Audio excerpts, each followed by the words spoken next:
A sunny girl who can make a miracle like Dovlin has come to the manor in search of her missing brother.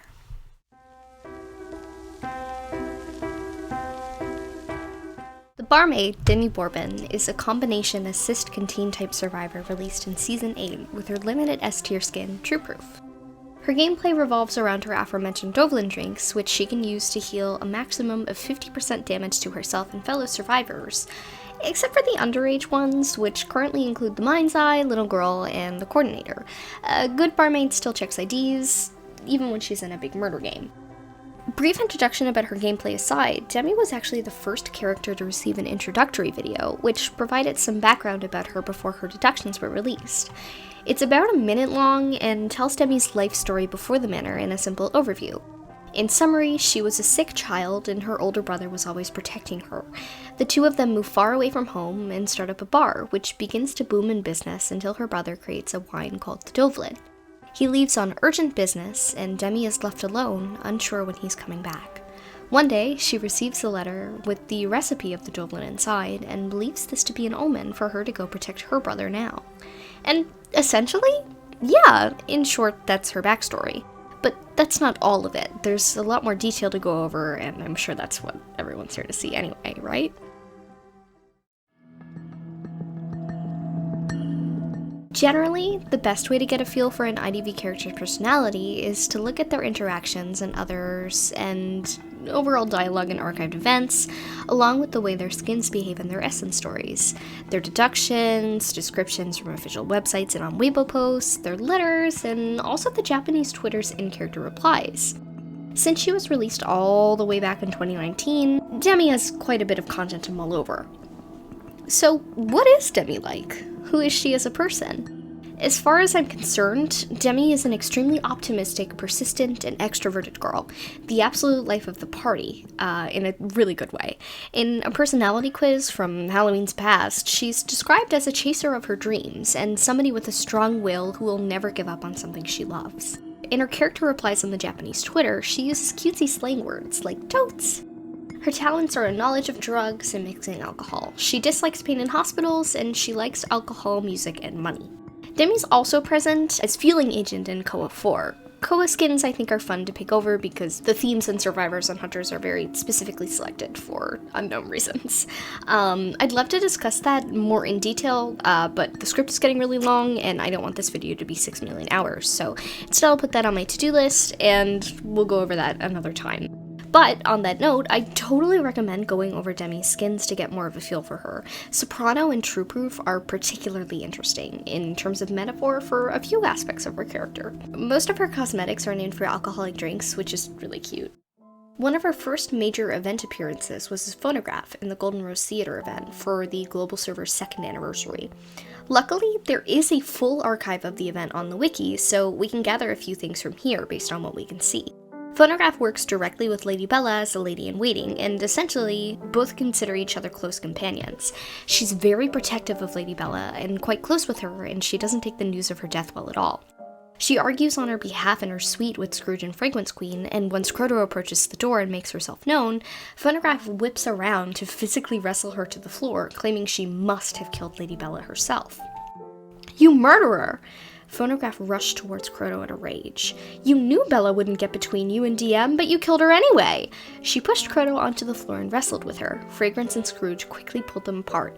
"I didn't kill her! Bella was dead before she even went on stage!" Crota screeched. In terms of what she represents, Phonograph reinforces Demi's really strong sense of loyalty and commitment to protecting people who she cares about. Despite learning later on that Crota had little, if not nothing really, to do with Lady Bella's death, Phonograph doesn't hesitate to assume the worst and try to defend the late actress's honor.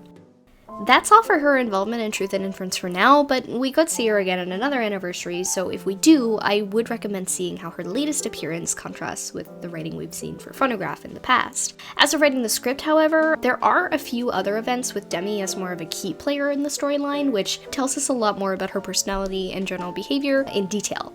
She has 3 major ones in my personal opinion, the first being the Christmas event from 2021, the second being the 2022 Arbor Day event, and the final one being the 2022 Halloween event. She's just really ringing in the holidays here. Demi actually got a cute Xmas ensemble B tier for this Christmas event. This one centered around a few characters all being invited to a Christmas party hosted by the gamekeeper Bane. Notably, in specific, the guests are Demi, Kevin Ayuso the cowboy, Ada and Emil Mesmer, the psychologist and the patient respectively, Martha B. Hamville, the coordinator, Tracy Resnick, the mechanic, Bon Bon, Guard 26, and Joseph Desaulniers, the photographer.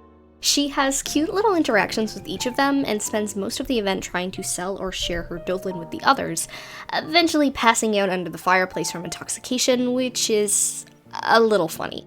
The plot revolves around them looking around for the mysterious host who seemingly hasn't arrived yet, and we eventually learn what the reason that happens to be for.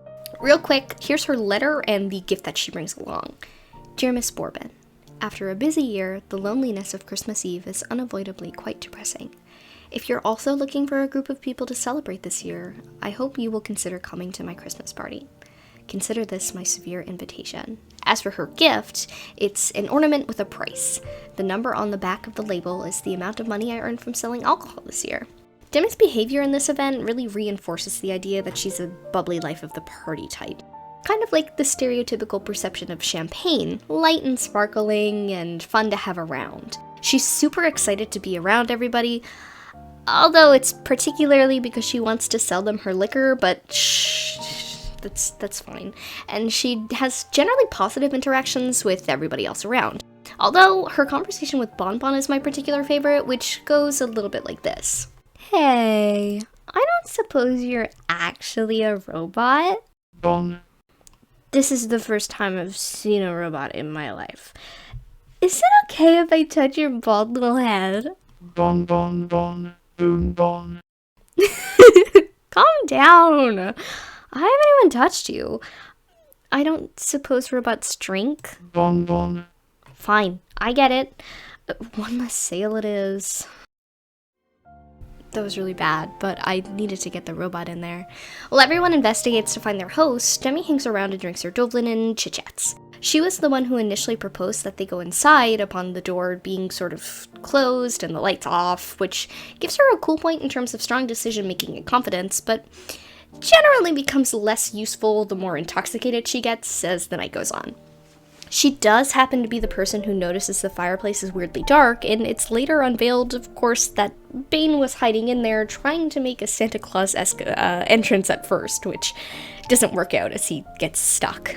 When he actually arrives, she's half asleep and fully out like a light when the story concludes, claiming that, quote verbatim, this Dovlin is the real deal, brother. This event is another little one, but it's sweet in terms of getting a feel for her speech patterns and how she engages with other characters. Much more of a businesswoman than you'd anticipate.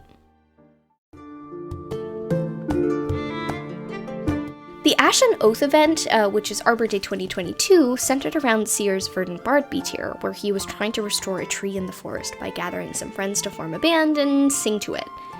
Don't ask me what his thought process is here. I'm not sure how he thinks that'll work or how he figured that out. But regardless of his sillies, Demi Bourbon is one of the invited characters here, and each receives a check-in day letter that adds more flavor text to their lore, along with dialogue exchange between them and the bard as they join the little band. Demi is the lute, first appearing on the second day, right after Eli himself, and she invites Eli to stay at her inn and come have a drink, promising the recipe is good because her brother left it for her. She reminisces about Sam and explains that most people have abandoned the town because it now lacks a proper economy. Even so, she continues to wait for him to come home, even if it's getting very lonely because all of the forest dwellers and townspeople have left.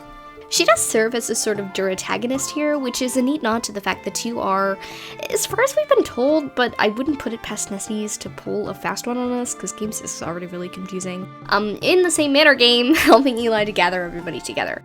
Demi is extroverted and she loves company, and it's really no surprise that she's able to recognize all of the musicians and further pull them into the project to restore the tree.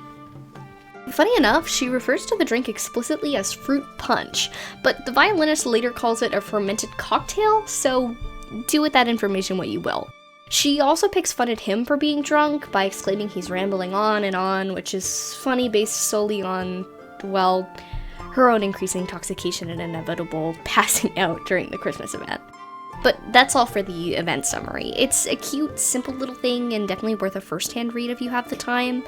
What I really found interesting about this event, besides the super adorable sprites, look at them, were the letters the characters sent on their introductory days. Demi's was as follows. Day 2, to my dearest brother. My dearest brother, when are you coming home?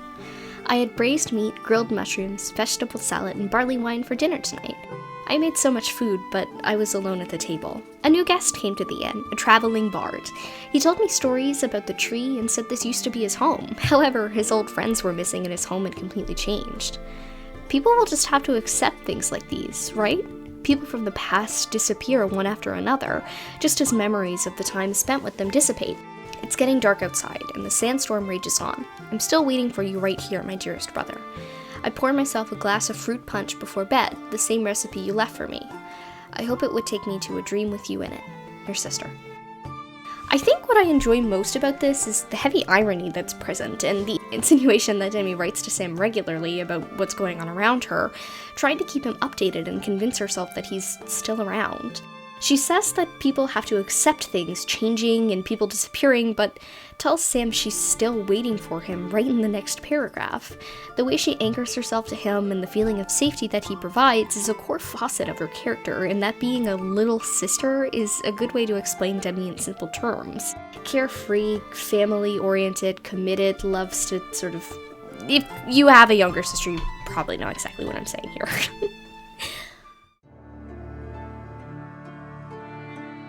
If you know anything about me, you probably know I am kind of consumed by the Halloween lore. For the sake of brevity, I'm not going to get into the nonsense of the tomb and the embrace and the bloodline details because that'd take me 40 minutes on its own to go over. So we're going to be focusing strictly on Last Dance for the Twilight Banquet discussion. In short, in case you're totally unaware of the Halloween stuff, every year IDV has a Halloween event that's almost always set in the same universe of vampires and other stereotypical Halloweeny monsters like werewolves and witches and so on and so forth. There's always an S tier packaged in shop, a little B tier, and an A tier obtained from the event store where a survivor wears their version of a hunter's existing costume. Postman's Spectre is the photographer's Moonlight Gentleman, female dancer's Moonblessed is the Soul Weaver's Light Guardian, and most importantly, at the moment, Demi's Last Dance is, well, Bloody Queen's Last Dance. That one's not really that hard to figure out. Last Dance, however, in this context, is a witch named Eclectic, and you could select her as your dance partner for the evening after doing a cute little quiz that matches you up with the ideal partner. But you weren't forced to play with that specific option, the other two being Wax Artist's Conviction and Acrobat's Tea Party. The Twilight Banquet is hosted by the Ripper's Countskin, and you play as a woman named Helen Duncan throughout the event, exploring around and talking to the different attendees all looking to harness the power of the tomb, a vampiric book with the power to change destiny. Each of them has a different perception of it, a different reason for wanting it, and you're trying to investigate who's doing what to sort of screw everything up the most in order to get their hands on it. Here's how our beloved barmaid is described in the investigation records of each character. Her identity is a wicked witch who came uninvited, her clan affiliation is witch, her suspective motive is to acquire the Tomb of Prophecies. A witch who studies the art of black magic. In these times of peace between the non-human clans, the wicked witches are feared by all, so all who feared their power gathered their forces to slander and annihilate them. And to be quite honest, Last Dance Demi feels more like a really good explanation as to why she got the Junko and Ashima skin in the first Danganronpa collaboration than the barmaid that we're used to. But that's not to say she isn't relevant to Demi. I think she may be a strong contender to represent exactly the kind of things that are said about her in Experiment File, but I'll be talking about that later on, however. Eclectic is driven, selfish, snippy, and full of female hysteria to boot. She's the manager for the ball and is generally displeased with most of the people present, including the Countess himself, finding it baffling that any of them think they could gain access to the tomb when she's made it her personal mission to have it. Notably, of course as mentioned earlier, every guest wants the tomb for a different reason, which they each mention eventually. Eclectic's is that it can predict the future, and she emphasizes that it can answer any questions the owner may have for it, at least in rumor. Most importantly, I think, that kind of showcases the differences between her and the Demi that we've seen so far, or it's the conversation she has with the protagonist on day 3. Lady Eclectic, you didn't harm the Count, right? You merely put the Count to sleep and hid him away, right? He's fine. It's his loyal servant who's the problem, but I know just the way to deal with him. A drop of my magic potion is enough to convince him to never doubt me. Lady Eclectic, may I see the Count? I don't think that's necessary. He'll live. Put away that overflowing kindness of yours and figure out where you stand. You've only been his personal physician for a few days. Don't forget that it was I who found you in the slums. It was I who taught you medicine and how to protect yourself. And it was also I who revealed your true identity to you and allowed you to awaken your bloodline. Eclectic is the one who combines the castle the banquet is being hosted at with the maze below, explicitly attempting to kill anyone else who wants the tomb. She'll stop at nothing to obtain her goals, even if they're fantastically difficult and practically impossible. Her whole character here is pretty fascinating. Just opposed with the fact that Tea Party and Conviction are quite similar to their canon personalities despite also being Halloween skins in the exact same event, it kind of makes you wonder, is this just the kind of personality she takes on when she's been pushed too far? Who knows? But Last Dance is very, very fun to pick apart now that we have her third birthday letter from February 2023 to analyze. Speaking of which, if you'd like to understand Demi's life years before the manor, as with every character, you have to look at her deductions. I'm going to do a sort of story-style summary of her life before the manor with those, and some other canon information just to get everybody on the same page before going over her letters and canon game. Raise a glass, I suppose. Cheers! Demi Boorman is born in the American slums to a mother who does not, unfortunately, want her. From birth, Demi is extremely sick and weak, and the doctors are unsure if the girl will live to the spring. She does manage to survive longer than anticipated, but this isn't exactly a happy moment for her mother, and Demi isn't treated with the kind of love and joy you would usually expect a sickly infant who miraculously survives against the odds to receive. The condition she's born with, which we're never told about in full detail, so I'm unsure exactly what it is, cause her to lack pigmentation in her hair and some of her skin. Could possibly be vitiligo, although that wouldn't be what made her so sick. Her mother writes a diary entry about her daughter where she claims she never should have been born, and specifically calls out the white hair as a sign of sin. Deduction 3 rides off the coattails of this information and reveals Demi's mother to be abusive. It describes a child's shirt with the letters D and B on it, which is ruined by tatters, tears, and bloodstains. She much prefers Sam, a young boy she's fostering, and he does his best to protect Demi from her violent outbursts. However, as quickly as we meet the wretched woman, she's gone. A note from a police report describes that Miss Bourbon has been found dead, and both Demi and Sam have gone missing from the slums. We can infer that she's about 16 when her mother dies, and whether this is murder or without any foul play is anyone's guess, to be honest, because of her description on the official website and the average length of voyages from America to Europe taking about 6 weeks in the 1800s, which is the reason Sam and Demi have disappeared, I should clarify. They're moving to Europe. Now, here's why I mentioned Demi's mother was potentially murdered. This is where her deductions get weird. Deductions 5 to 7 are an observation diary, with the primary subject being Demi herself. I'm not entirely sure who's writing these, but to be honest, it's kind of a world of possibility. Potential candidates or some kind of totally outside force looking to experiment with her drug tolerance, a representative of the manor, or maybe even her brother Sam. Don't quote me on those. Theorize to your own heart's content about whoever they could be. The conclusions for deductions 5 to 7 are as follows. Observation Diary 1. Despite being extremely weak, she survived the extended journey at sea. Perhaps neither heaven nor hell had a place for her yet. Observation Diary 2. Lucky or not, she has the same curious drug resistance as her crazy mother. Observation Diary 3. I've been more patient this time. She's completely different from her mother. Perhaps So, what the hell does this mean, huh? I'm not sure exactly. What it does tell us, though, is pretty important in terms of Demi's manor game connections. Inheriting the trait from her mother, she has a crazy strong drug tolerance, which some mystery figure is extremely interested in and has been watching her to learn more about. They've also clearly been observing her mother before her, as they're able to directly compare the two women, noting that Demi is more resolute and quite the opposite of Miss Bourbon before her. Curiously too are the deductions themselves before the diaries. They beg the question of how many times Demi's been in Destiny's favor, and say the gift of time is more abundant than Demi thinks, which is neat to me mostly because of the persona trait borrowed time, and considering Demi's illness at birth, you could easily apply the metaphor of living on borrowed time to her. Once we lose connection with our mystery stalker and the access to their diary experts, we get into Bourbon's bar. This is where the official description of her from the website and her original explanation on Weibo really come into help, filling in all of the gaps here. I'll just read it right out for you. Demi Bourbon and her brother Sam came to a small European town at the age of 16. Demi opened a bar. The business was flat at first, until Sam concocted a drink called Dovlin, which became a huge hit in town. However, when Demi was curious and wanted to try Dovlin, Sam refused her for various reasons. One day, Sam told Demi that he was closing the bar because he had been offered a job as a bartender, believing that the new job would bring them more income and a more stable life. But Sam never returned.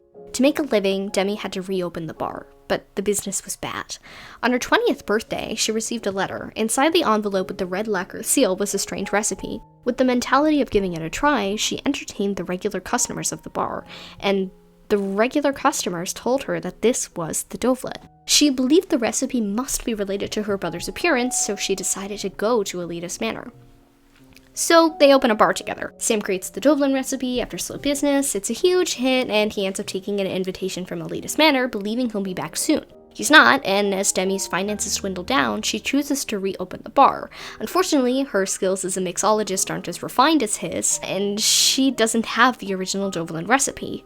She tries to replicate it as seen with the test strips of acidity she's using in Deduction 9, before being sent a slightly burnt letter with the recipe enclosed from Elita's Manor. Deduction 11, a chance.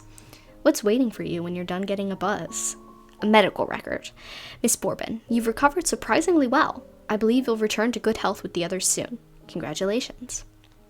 That's the core of it. With the deductions and the overview out of the way, we now have the privilege of unpacking Demi's letters, which are confusing. Her game, also confusing. That's the price you pay for a mostly clear and cohesive pre-Manor narrative nowadays. Demi Bourbon's documented Manor game is the second half of Game 6. Second half? What do you mean by second half? I hear you asking. Well, ask no more. It's because Fiona Gilman sacrificed all of her teammates except for Lucino to Hastur and got them turned into pools of water. I'm not kidding. I'll elaborate on the first half of Game 6 some other time, but it's not relevant for Demi actually, so that's all you need to know about it. Second thing, of course, being that I call Game 6 her documented game. See, Demi is actually involved in the Manor more than the one game. In her search for Sam, it seems she's offered her own position in the Manor to assist in the drug development and testing.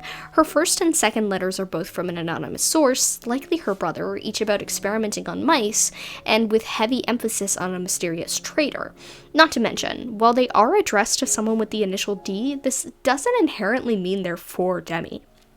As far as the lore currently stands, the manor is owned by a Baron de Ross, which means that the letter could also be addressed to whoever that is. A message written on the back of an experimentation report. D. We've extracted the things they brought back from the Mediterranean Sea and conducted an experiment with rats. Amongst the samples, one of them basically met your expectations. Another one was lost. That traitor stole it. It wasn't signed. There's a smudged light red stain on the bottom right corner of the paper. A message on the back of an old ferry ticket. D. Despite our many attempts, the new mice all died in fear with no exception. This is clearly not what we expected to see. We have two choices. Start the game immediately or find that traitor. Perhaps we should act separately. The ferry ticket was for a trip from Southampton to New York. It had not been used. I would love to give a concrete and clear explanation of these letters, but if I'm being completely honest, anything I say about them is totally theory. There are plenty of possibilities, and hopefully they'll become more clear in the future.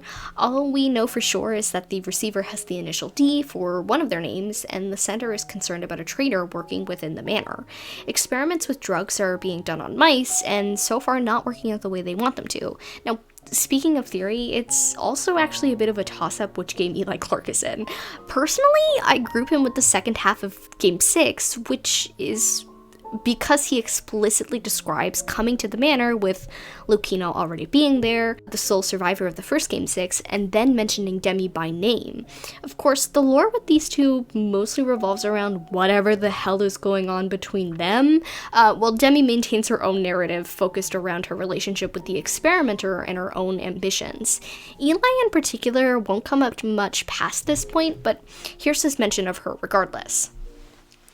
Another woman named Demi Bourbon arrived at the manor in the afternoon. Dinner was great, as Miss Bourbon was easy to talk to. Mr. Dyrus didn't say much, but he would respond or concur at times. He said he was a researcher and came here to collect data. Of course, we know she was already at the manor before this point. She just arrives at the area where the game is taking place later than the other two do. It's likely Demi receives an invitation to Game 6 while already working on the experimental drugs. Andrew, the gravekeeper, actually receives his manor invitation while dealing with the corpses of the manor in his second letter. Not to mention, it's impossible to actually win a game, even if you survive. You're just kind of kept around until you're inevitably killed in one way or another. Good points of reference for that little theory are Lucino going through Game 6 in both halves, along with Gardener's lore, Hell Embers, and a key sentence in Demi's own experiment file. Alright, this is the real horrifying, confusing part. Time to read Demi's experiment file. Now, usually I try to replace the numbers with names when discussing the files, to make things clearer, but we're not entirely sure who is who, as it seems Lucino's number is changed from the original classifier in the first Game 6. To maintain some semblance of accuracy to canon for anyone who could be watching this after more information about this game comes out, I'm gonna leave the numbers as they are, but tell you who they are in advance. Demi is 6?3, Eli is 611, Lucino is potentially 612, and Martha is 614, based on their own files. A page from Demi Bourbon's experiment file. Serial number 6?3. The second digit has been altered repeatedly. The final decision is a question mark. Name, Demi Bourbon. Test indicators. Drug tolerance. Fearless pawn. Inclination. The false correct answer. Test results. Overall evaluation. From an academic perspective, subject 6?3 is far inferior to her brother, but it's clear that the fearlessness or even madness to challenge the rules need not be inherited by blood. Methodology. Subject 6?3 arrived much earlier than I anticipated. I initially attempted to control her with drugs, but when administering the second batch of reagents, there were some changes in the efficacy of the drug that proved to be stable over the course of many experiments. I was forced to make some risky decisions when faced with this situation. On the one hand, I couldn't let go of this unique test subject, but on the other hand, keeping a rare insider like her in the manor over an extended period is very likely to cause unnecessary issues and even ruin the entire experiment. Based on previous experiments, the stability of the drug's effects on the subject deteriorates as the number of repeated experiments arises. Thus, even if the aftermath of the previous experiment was still in progress, I decided to start a new test. Additionally, in order to fill up the vacancies in the experiment as soon as possible, the remaining samples from the previous experiment were introduced for a second time, while the new subject 614 from the spare test subjects was used as well. In this experiment of lies surrounded by the truth, subject 6?3 remained fearlessly impulsive and even cruelly direct throughout this experiment. The most obvious display of this is that I carried out an intervention on subject 612, subject 614, and subject 6?3 out of concern for the experiment's stability. But unlike the other test subjects, subject 6?3 made no amendments to the guidelines I provided. On the strategic choice of how to win this game, subject 6?3 gave up on discerning truth from lies from the very beginning. She chose to destroy the truth and lies. Experiment summary. In my initial plans for subject 6?3 in the experiment, I planned to put her in the game as a control subject of the two regents under development. Obviously, I made a miscalculation about the masterpiece belonging to my former colleague. Although the final effects of the drugs were completely different, opposites even, the core elements of both of these regions came from the same raw materials. This should be the cause of the strong drug resistance created by any interactions between them. Due to my miscalculations on the impact of this drug resistance, from the beginning until the end, this experiment was full of variables I failed to discover in time. These variables eventually led me to realize that Subject 6?3 is an outstanding pawn in experiments, but I'm not the only player. But perhaps I'm the better one. After all, I found my answer in the end, and he may never find out. The problem we seek to solve has never been the same. I'll try to cover things in order. So, the scratches over Demi's second number are because of her extremely high drug tolerance, which means it's impossible for the researcher to record the effects of the hallucinogens on her in the way that they would with the others, who are all marked with 1 in contrast. Notice made of how unique and valuable she is as a test subject because of this tolerance. Demi arriving is practically the whole trigger for Game 6's second half starting so soon. It's dangerous to let her hang around behind the scenes for too long, but it'd be an awful waste to not use her in an experiment. As such, the Pinocchio game starts. That's what the references to truth and lies mean. It's described a bit more in Martha's experiment file. This group is tasked to play a game based on the theme Pinocchio. The 4 test subjects were asked to reverse true and false.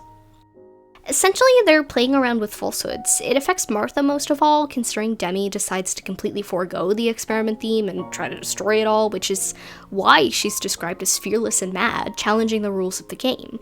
Even when Lucchino, Martha, and Demi are confronted about trying to maintain a front and play within the rules of the game, Demi completely refuses to comply. Martha attempts to use her real identity with the rest of the group, which is ultimately what causes the tragedy at the end of the game, which is, well, I don't know what it is, but the researcher says this at the end of Eli's file. The cheaters who can see the future are the ones who know the least. This is the most interesting aspect of this set of experiments. When I first saw the test subjects, I would have never deduced that the seer would be their own demise, or that the honest would defeat the cheater. So, Demi is certainly not the seer, but she could possibly be the honest or the cheater, although they're much more likely to be Martha and Lucchino, considering she comes clear about her identity, and I doubt he wasn't keeping the whole experimenting on himself with magic lizard toxins from the Dream Wedge thing to himself. Who knows? I'm hoping that'll all come to light with further letters, and when it does, I'll do my best to remember to clarify what ended up happening here with a pinned comment or something. So, that's a dead end. But another interesting thing to note is that Demi is described as a masterpiece belonging to the researcher's former colleague, who we can infer is likely the same person that was writing the observation diaries on Demi after her mother died. As such, the same possibilities come up. The former colleague is a Manor affiliate who we don't fully know the identity of, a mystery NPC entirely, or it's Sam, and it's not entirely far-fetched to imagine it's her brother. He's the only person we see involved in both situations. See, it's also speculated that Sam has a potential connection in the first officer, Jose Baden, although it's not concrete at all, just that this is at the end of Jose's second letter. However, this is not the first time I have seen this handwriting. It appeared as a signature on my father's ledger of goods once before. That signature belonged to a person by the name of Bourbon. Demi, of course, didn't even know how to properly produce any sort of goods at all until she received the Dovlin recipe. It's not impossible to imagine that she sold some of the liquor to Jose's father, especially considering her eye for business in the Christmas event we discussed earlier, but it's much more likely that Sam was the one doing business with him in the first place. Jose is actually described super similarly to how Demi is, in a weird turn of events. As a gift from a friend who passed away, the researcher treasured the opportunity to use Jose in the experiment. It could just be a coincidence, but it's good to make note of the information because it's not something we see anywhere else. I can't deny that this conclusion is extremely sad in nature. The idea of Demi being betrayed and blindsided by the one person she thought always protected her is less than ideal, but it's not impossible and serves as a pretty decent theory to connect everything in the story with a neat bow. It's the best conclusion that I can come to fill in all of the gaps that we're seeing so far, but as a quick shout out, thank you so much to the dedicated people that keep all the wiki going. I wouldn't have all of the archived information to go off of without that, and it would be a lot harder to access all of the different things to reference.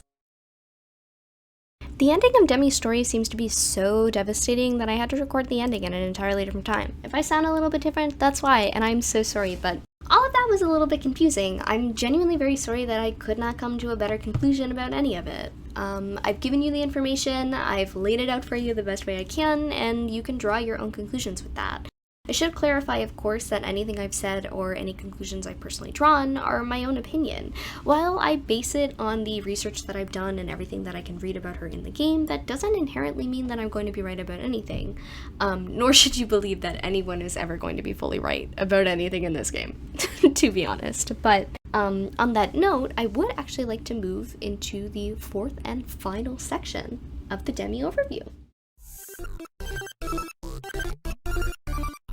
So we're going to be doing two little things here. I'm going to be doing a quick section on some collaboration merch, and then I am going to be talking about her gameplay in a little bit more depth. Not too much, but enough. I did go over event appearances earlier, and I promised myself I wouldn't talk about skins not relevant to events, but I think I want to talk a little bit about cute little non-canon Demi designs. So the devastating news first. Identity V does Butler Cafe collaborations in Japan, which are usually really cool with their designs. I own some Andrew merch myself, but Demi hasn't been in one yet. She has, however, been involved with the Sweets Paradise collaboration pre-Butler Cafe era for the 2nd anniversary. However, she didn't receive a fancy meal or drink, which is really a waste on a barmaid. But she did get this cute little True Proof chibi that was on some of the merchandise you could buy at the time.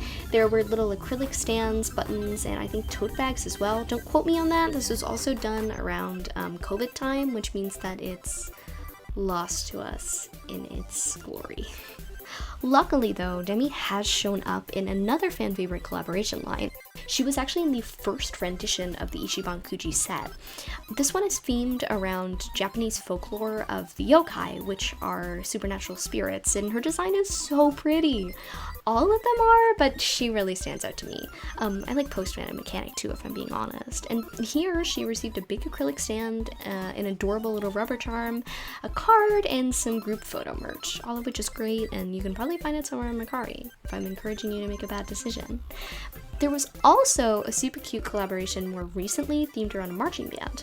Hilariously, Petite March also features cute Tracy and Victor designs that I love as well, but look at Demi and her little trumpet! The mini skirt is so cute, and her hat is all the way up to the side.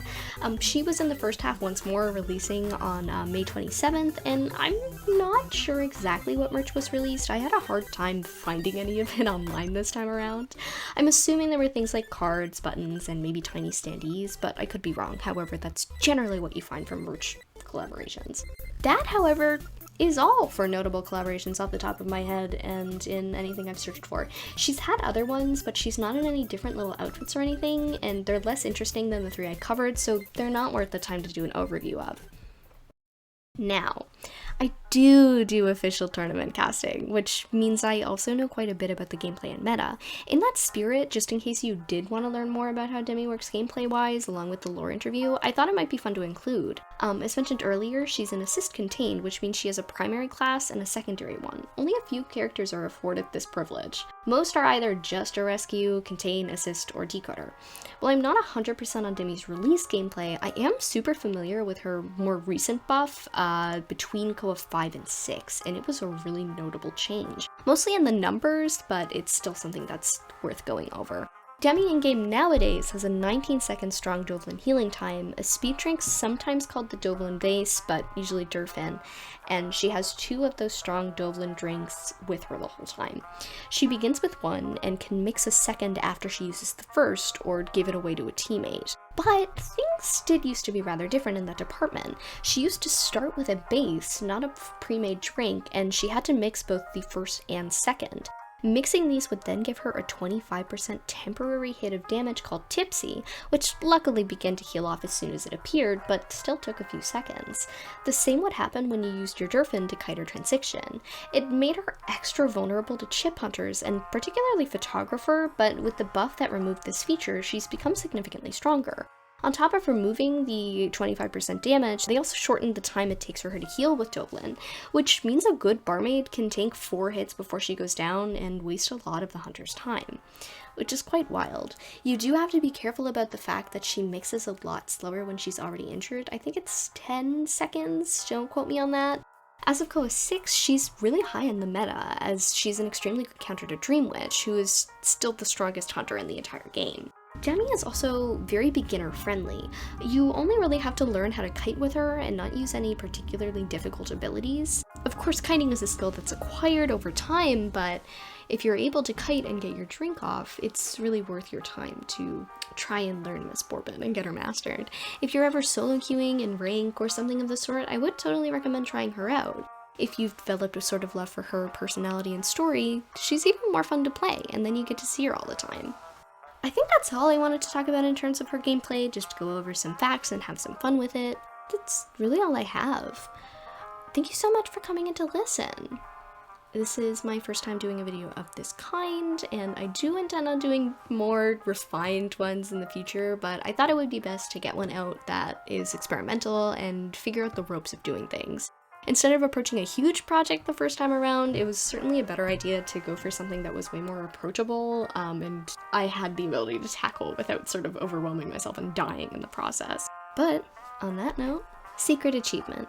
Use Dovlin to successfully heal within the fear radius, then evade damage for 8 seconds after either drinking Durfin or mixing Dovlin. Cheers! Farewell!